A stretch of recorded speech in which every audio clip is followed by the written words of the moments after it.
Elections کے بعد آپ کے پاس ایک ویک حکومت آئے گی اور وہ حکومت اتنی کمزور ہوگی کہ میرا نہیں خیال کہ وہ کوئی بھی فیصلہ کرنے کی پوزیشن پہ ہوگی.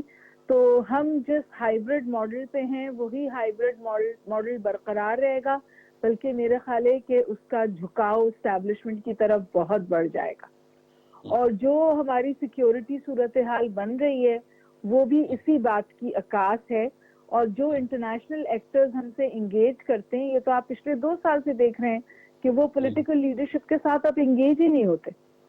وہ جب ان کو کوئی کام کرنا ہوتا ہے یا کوئی کام کروانا ہوتا ہے تو وہ ہماری عسکری قیادت کے ساتھ انگیج کرتے ہیں, کیونکہ وہاں ان کو قدر, یہ ان کا قصور نہیں ہے, دراصل بات یہ کہ وہاں ان کو قدر سٹیبلٹی نظر آتی ہے. اس پیراڈائم میں میں ایکچولی بڑھوتی دیکھ رہی ہوں. پاکستان کا امیڈیٹ ریکوائرمنٹ یہ ہے کہ یہ جو پولیٹیکل فلکس ہے یہ ختم ہو, معاشی طور پر ہم کسی راستے کو اپنائیں جو دورست ہو, جو آپٹکس نہ ہو. اسٹاک ایکسچینج چڑھ گیا, اسٹاک ایکسچینج اتر گیا, نیچے جو جہاں جڑ پکڑتی ہے معیشت وہاں مٹی نہیں ہے. ٹھیک بات. اور کریں درخت تناور ہو جائے گا.